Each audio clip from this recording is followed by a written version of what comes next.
dalam rangka meningkatkan syiar dakwah digital. Mohon dukungan Jawahir TV Pontianak. Mudah-mudahan channel ini, siaran ini lebih bermanfaat bagi saya khususnya dan seluruh jamaah ikhwan dan akhwat dan seluruh majlis taklim. Mudah-mudahan bertambah keberkahan dari Allah Subhanahu wa taala, membawa kita kebaikan dunia dan akhirat. Demikian, wassalamualaikum warahmatullahi wabarakatuh.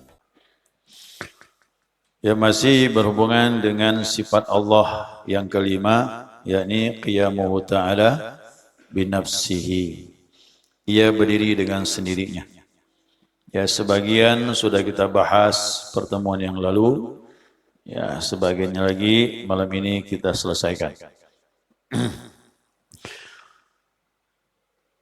Lawannya la yakunu qa'iman binafsihi. Ya. Yani lawan daripada qiyamuhu ta'ala binafsihi itu adalah la yakunu qa'iman binafsihi. Dia tidak berdiri dengan sendirinya. Ini adalah mustahil.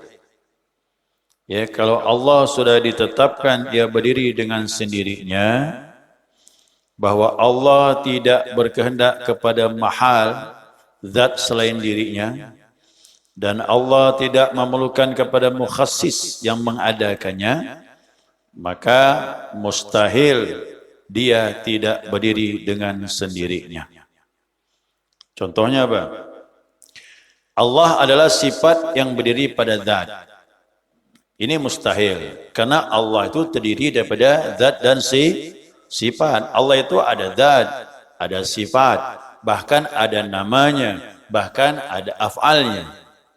Jadi jamaah ini nanti kalau berzikir nyebut Allah, Allah dalam hati ataupun dijaharkan, ya. Cuma kalau ngambil zikir itu zikirnya dalam hati. Qulillah, ucapkanlah Allah. Nama Allah itu nama yang paling tinggi. Karena dia nama zat. Zat Allah harus punya nama. Namanya Allah. Ar-Rahman, Ar-Rahim, Al-Malik, Al-Qudus sampai As-Sabur. Itu nama sifat. Ya, nama sifat. Nah, sedangkan Allah itu terdiri dari zat, sifat, nama, bahkan af'al, perbuatan Allah Subhanahu wa taala. Nah, jadi di sini kalau dikatakan Allah itu sifat yang berdiri pada zat selain dirinya, mustahil. Karena sifat Allah ada pada zat Allah Subhanahu wa taala. Dari sifat itulah muncul nama. Nama muncul dari sifat. Sifat ada pada zat. Jadi jangan katakan Allah itu sifat. Tidak boleh. Kalau Allah hanya sifat saja, berarti dia memerlukan zat selain dirinya. Nah, ini termasuk mustahil. Atau juga berkehendak kepada fa'il yang mengadakannya, itu pun termasuk mustahil, karena sudah dibahas kemarin, yaitu sifat qidam. Tidak ada sesuatu sebelum Allah. Kalau ada sesuatu sebelum Allah, maka sesuatu mengadakan Allah. Kalau Allah diadakan oleh sesuatu sebelum Allah, berarti dia lemah. Kalau dia lemah, tak layak disembah dan tak layak jadi Tuhan. Makanya tidak ada yang mengadakan Allah. Allah lah yang menciptakan segala sesuatu. Ya. Jelas ini ya. Jadi ini hal yang mustahil. Jadi Allah tak perlu zat selain dirinya dan tidak ada yang mengadakan Allah. Ya, Allah lah mengadakan segala sesuatu. Bermula qiyamu ta'ala binafsi itu sifat salbiyah. Apa sifat salbiyah? Ma dallat ala nafi ma la yaliqu billahi ta'ala. Menolak, menafikan yang tidak layak bagi Allah.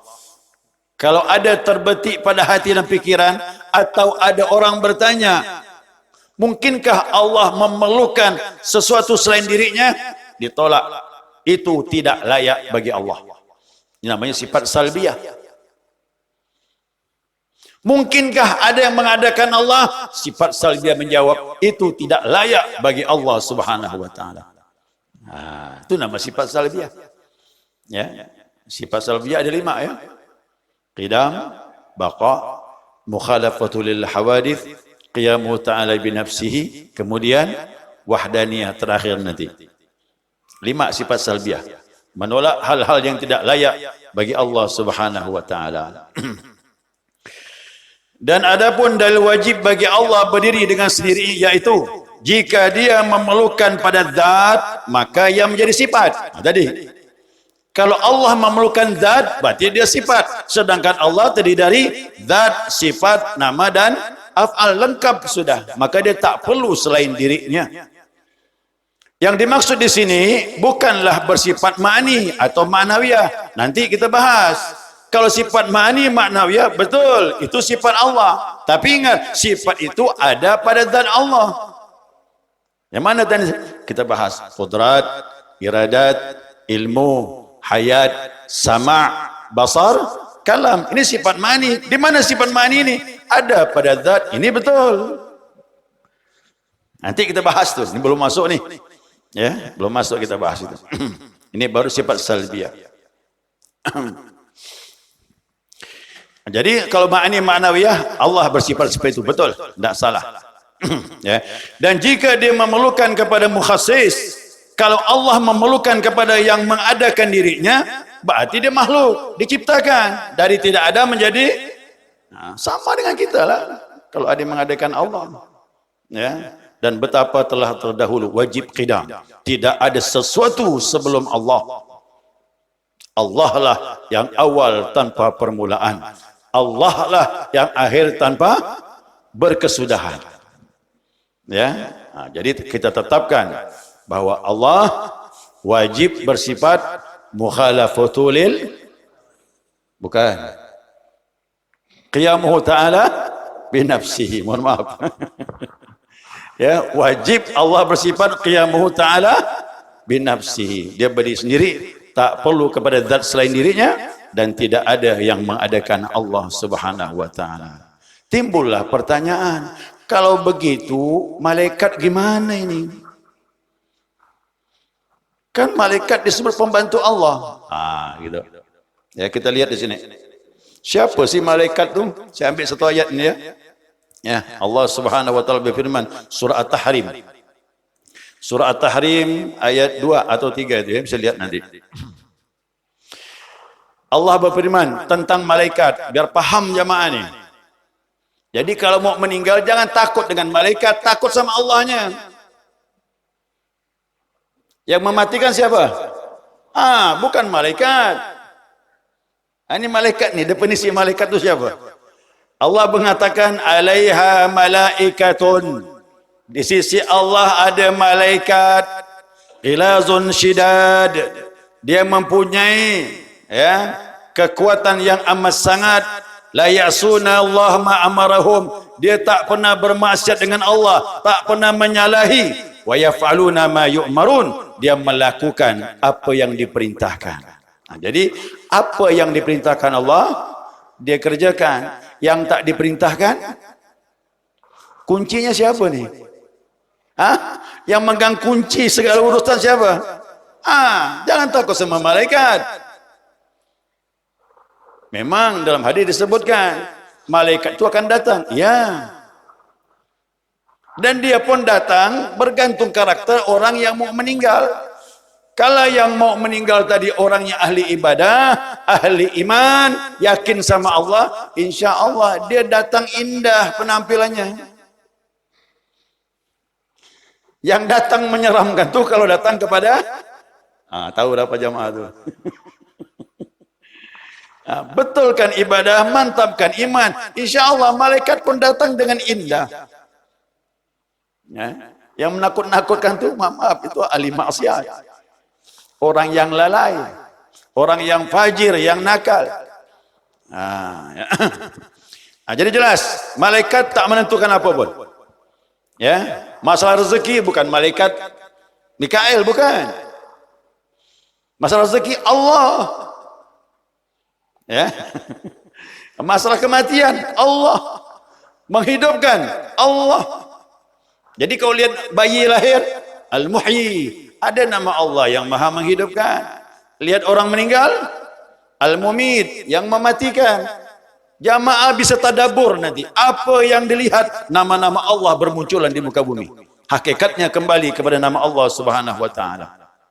Ya. Kita wirid. Ini mohon maaf nih, wirid. La ilaha illallah. Tiada Tuhan kecuali La ilaha illallah. Apa kelanjutannya itu? Lahul mulku walahul hamdu yuhyi wa yumitu wa huwa ala kulli syai'in. Di situ disebut yuhyi, yang menghidupkan, wa yumitu, yang ada Allah bilang yang mematikan malaikat. Ada? Tidak ada. Yang mematikan Allah. Makanya orang ahli tauhid dia langsung ke Allahnya sudah. Malaikat itu petugas. Justru malaikat itu menunjukkan kebesaran Allah Subhanahu wa taala. Ini saya beri contoh iktibar biar kita paham. Ya. Presiden datang dan dia kembali, tapi dia datang kursinya ditempatkan, disorongkan, dibuka. Kalau duduk sendiri bisa enggak? Bisa enggak presiden, Pak? Loh, kenapa dibukakan kursinya? Apa sebab? Memuliakan presiden. Masuk mobil dibukakan pintu, dia pun masuk. Ada yang buka pintu. Sudah masuk, tutup lagi pintu. Pertanyaannya, bisakah presiden masuk sendirian? Tanpa yang buka pintu? Itulah adanya yang membuka pintu menunjukkan kebesaran presiden itu. Berarti adanya malaikat menunjukkan kebesaran Allah. Jadi sebelum meninggal malaikat datang, makin takut gitu. Ya Allah, ajalku telah tiba. Terbayang bertemu dengan Allah Subhanahu wa taala. Gitu, Pak. Ya. Ini Imam Ghazali yang cerita ini. Ya, Hayatuna Ba'dal Maut. Ada kisah dalam kitab Hayatuna Ba'dal Maut, dikarang oleh Imam Ghazali. Pas bab itu bab kematian itu. Ya. Ada seorang raja ingin jalan berlibur, tidak mau diganggu. Siapkan pengawal yang terbaik, dia mau santai, mau lepaskan urusan dunia. Ya, ke bahasa kita ini piknik lah. Jalan-jalan. Ya. Kemudian dalam perjalanan dicegat sama seseorang. Tuan, maaf saya mengganggu perjalanan Tuan. Siapa engkau? Saya diutus. Siapa kau? Saya diutus Tuhan semesta alam. Tanya lagi, siapa kau sebenarnya nih? Aku malaikat maut. Jadi kalau malaikat maut, Bapak Ibu, kita yang bisa lihat, orang lain tak tahu. Ya, mulai berkeringat raja tersebut. Apa? Ketakutan. Berarti ajal datang nih. Mau bertemu dengan Allah nih, udah siap belum? Jamaah nanti begitu, ketemu malaikat. Kalau ajal sampai, kita yang mandang malaikat. Orang di sekeliling tak lihat. Yang sekeliling baca Yasin, baca surah Ar-Ra'd, mana dia tahu apa yang dialami calon mayat tadi itu. Ya. Ya.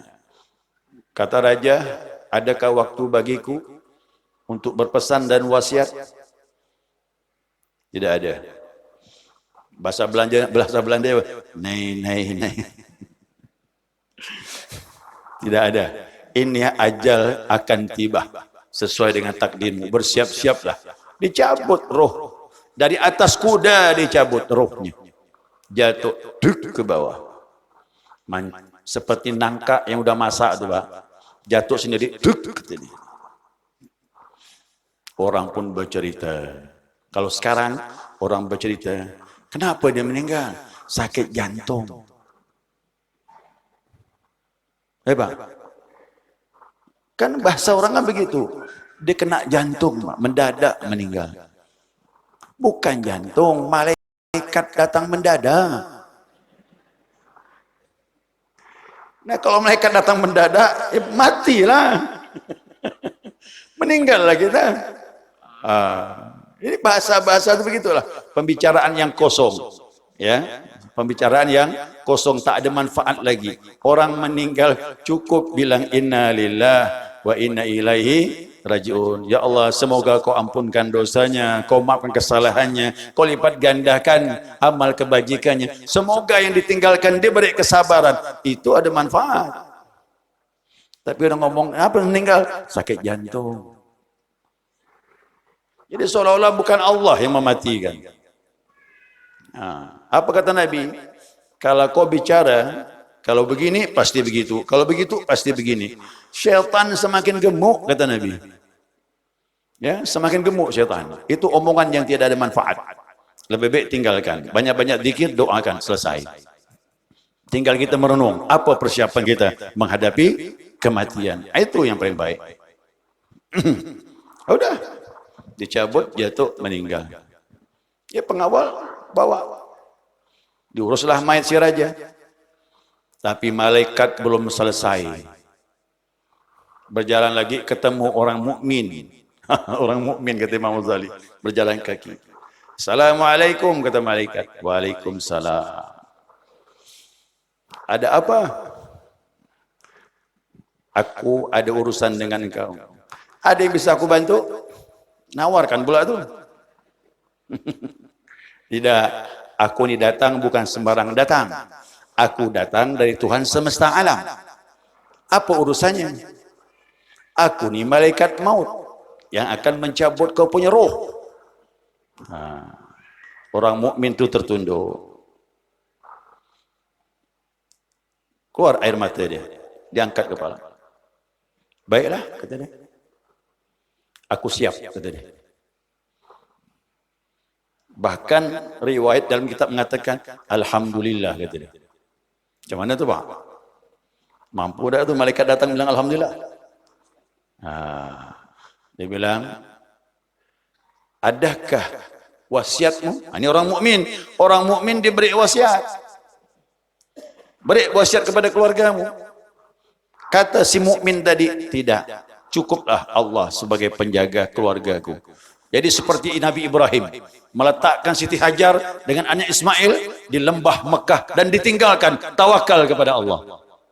Seperti itulah orang mukmin. Ya, keluarga aku, ahli aku, Allah lebih tahu. Dan sekarang, tatkala kau bilang dirimu malaikat maut, hatiku sudah menyangka bahwa aku akan bertemu dengan Tuhanku. Tu mukmin Pak. Makanya jadi mukmin memang sekarang. Ya, biar tidak terlalu takut menghadapi kematian. Boleh takut, tapi ingat, jangan terlalu takut. Ya, jangan terlalu takut. Ditawarkan lagi. Allah pesan sama malaikat maut, seperti apa rohmu aku ambil. Dialog dengan malaikat, kuncinya Allah. Apakah ada kelebihan bagi diriku? Ada, karena kau mukmin. Aku minta tolong, ya, cabutlah rohku pada saat aku ibadah. Aku mau salat. Waktu salat ambil roh aku, kata dia. Mantap Pak. Masih ingat saya itu postingan di balik kawan. Ada orang meninggal sedang sujud. Ada Pak postingan. Banyak saya dapat dari WA kiriman kawan. Berarti betul lah kata Imam Ghazali. Terjadi memang ada orang yang dicabut rohnya lagi salat. Orang mukmin itu berwudu dia pun salat. Waktu sujud malaikat lepaskan rohnya.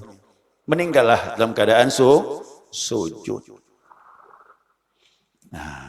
Jadi ingat Pak, kalau tauhid begitu dia langsung Allahnya yang mematikan, Allah. Yang beri rezeki, Allah, bukan malaikat Mikail. Ya, sini ada ayat surah Al-Waqiah ini ya. Afara'aitumul ma'al ladzi tashrabun? Apakah kalian melihat air yang kalian minum, kata Allah. A antum anzaltumuhu minal muzni am nahnu munzilun? Apakah kalian yang menurunkan sendiri, dapat dengan sendiri, atau kami yang menurunkannya, kata Allah. Itu Allah singgung sama kita. Air itu mahal. Aku yang turunkan, kalian bisa minum, kata Allah. Bukan kalian dapat begitu saja. Mohon maaf, air ini mahal. Saya punya guru dapat satu riwayat. Dia bilang apa? Saya tak ketemu. Menurut ulama-ulama terdahulu yang sudah dibukakan mata hatinya, dia mukasyafah bahwasanya setiap air hujan yang turun, satu malaikat yang mengantarkan. Karena terlalu mahalnya satu titik air. Coba Bapak Ibu bayangkan kau tak ada air, ya Allah. Tak kumpul kita di masjid malam ini. Ya, air itu mahal. Allah bilang kalian menurunkan atau aku yang menurunkan, kata Allah. Berarti air itu bukan Mikael. Malaikat cuma ngatur tugas saja, mengarahkan kemana nih ya Allah? Ke utara, utara. Kemana nih ya Allah? Ke selatan, selatan. Tinggal jalankan tugas. Bahkan dalam hadis disebutkan kata Nabi SAW, ada umat terdahulu, orang berjalan, ada awan. Kemudian ada bicara di langit, dia dengar. Arahkan ke kebun si fulan. Ke kebun si fulan disebut nama orang yang punya kebun itu. Bergerak awan itu. Terus ke kebun tersebut, turun hujan. Wali Allah yang mendengar ni heran. Apa yang dibuat orang kebun itu? Sampai malaikat mengarahkan ke kebunnya. Perintah Allah Subhanahu wa taala. Dia panggil sama tukang kebun. Apa yang kau buat dengan kebunmu ini? Kenapa? Aku dengar bicara di langit. Malaikat disuruh oleh Allah mengarahkan ke kebunmu. Nah, dia bilang, sepertiganya aku makan dengan keluargaku. Sepertiganya aku sedekahkan. Sepertiganya lagi, aku jadikan bibit semula. Kan bagus gitu. Jangan dimakan semuanya. Ingat yang punya kebun langsat tuh. Jangan dimakan semua bagikanlah sepertiga. Musim durian. Ya, jadi kau mau berkah begitu, sedekahkan, jangan dimakan semuanya. Ya, jadi rezeki hujan, rezeki yang lain itu bukan kebetulan, Allah yang ngatur. Malaikat tak punya hak. Dia ikut perintah saja. Ya, cuma ikut perintah. Nah, kemudian bagaimana dengan wahyu? Apakah tanpa wahyu Nabi tak bisa dapat wahyu? Nah, tanpa malaikat pun Nabi bisa dapat wahyu. Karena wahyu turun 3 macam. Jibril datang, bunyi lonceng, Nabi bergetar tubuh Nabi sampai keluar keringat. Yang ketiga, langsung dihujamkan ke dalam dada Rasulullah sallallahu alaihi wasallam. Nah, dasarnya mana? Ya. Waktu Allah bilang sama Nabi Muhammad sallallahu alaihi wasallam, apa kata Allah bilang? La tuharik lisanaka lita'jala bih. Inna alaina jam'u wa qur'ana fa idza qara'na fattabi' qur'ana. Apa kata Allah bilang sama Nabi Muhammad sallallahu alaihi wasallam? Jangan kau gerakkan lisanmu mendahului Jibril. Jangan tergesa-gesa ya Muhammad. Itu maksudnya. Nabi udah mengucapkan Al-Quran sebelum dituntun oleh Jibril alaihissalam. Ini ayatnya. Ya. Jangan kau gerakkan lisanmu mendahului Jibril. Inna alaina jam'ahu wa qur'ana. Kamilah kata Allah, akulah yang menghimpun Al-Quran langsung dalam dadamu ya Muhammad. Tapi ingat, adab. Jangan bergerak dulu mengucapkan, tunggu Jibril. Baru kau keluarkan yang ada di dalam dadamu ya Muhammad, kata Allah. Berarti Al-Quran sudah ada di dada Rasulullah sallallahu alaihi wasallam. Makanya kita bingung, Pak. Waktu turun surah Al-Alaq yang pertama, apa ucapan Nabi? Jibril bilang, Iqra, Iqra ya Muhammad, Iqra ya Muhammad, bacalah. Apa jawab Nabi? Ma alaina biqari. Aku tak bisa membaca. Saya mau bilang sama jamaah, Nabi itu baca pakai buku atau tidak? Tidak pakai buku, cuman imla. Tahu imla? Dituntun. Takkan mungkin tak bisa Pak kok dituntun. Seperti saya menuntun Pak Abu. Pak Abu ikut saya. Ikut saya. La tuharik lisanaka. Pasti bisa ngikut. La tuharik lisanaka. Lita'jala bih. Lita'jala bih. Kalau imla kan mudah. Pasti bisa. Tapi kenapa Nabi bilang ma'ana biqari? Aku tidak bisa. Apa sebab? Itu Al-Quran sudah ada di dada Rasulullah SAW. sudah tak mampu, bagaimana mau diucapkan, itu sudah ada di sini, kata Rasulullah. Nah, jadi Al-Quran macam-macam. Yang pertama Jibril, yang kedua bunyi lonceng isyarat. Bunyi lonceng itu kata Nabi, kalau datang kepada Rasulullah musim dingin pun Nabi keluar keringat. Tuh langsung kuat. Ya. Jadi kalau jamaah, kalau mau Al-Quran masuk di dalam dada, begitu kita mengucapkan, orang yang dengar pun bergetar hatinya. Bersihkan dada itu. Bersihkan dada. Baru Al-Quran bertempat. Ya, makanya Nabi paling enak didengar ucapan Rasulullah kalau membaca Al-Quranul Karim. Maka sahabat nikmat mendengar ucapan bacaan Rasulullah sallallahu alaihi wasallam. Ya. Dan juga begitulah yang lain-lainnya. Jadi ingat, ini kuncinya. Bahwasanya segala urusan ini semuanya kuncinya di sisi Allah Subhanahu wa taala. Malaikat hanya petugas saja. Ya, tidak menentukan. Yang menentukan adalah Allah Subhanahu wa taala. Nah, jadi nanti jamaah begitu mengucapkan la ilaha illallah, maknanya apa lagi?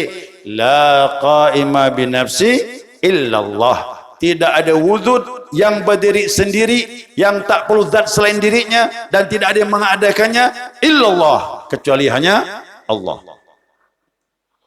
Kalau kita ini mohon maaf butuh kepada makhluk, apalagi kepada Allah. Nah, jadi Allah inilah disebut kaya hakiki, kaya yang sebenarnya. Dia tak perlu dengan makhluk, padahal dia menciptakan makhluk. Dan tidak ada yang mengadakan Allah Subhanahu wa taala. Ya, wallahu a'lam. Mudah-mudahan dapat dipahami. Ya.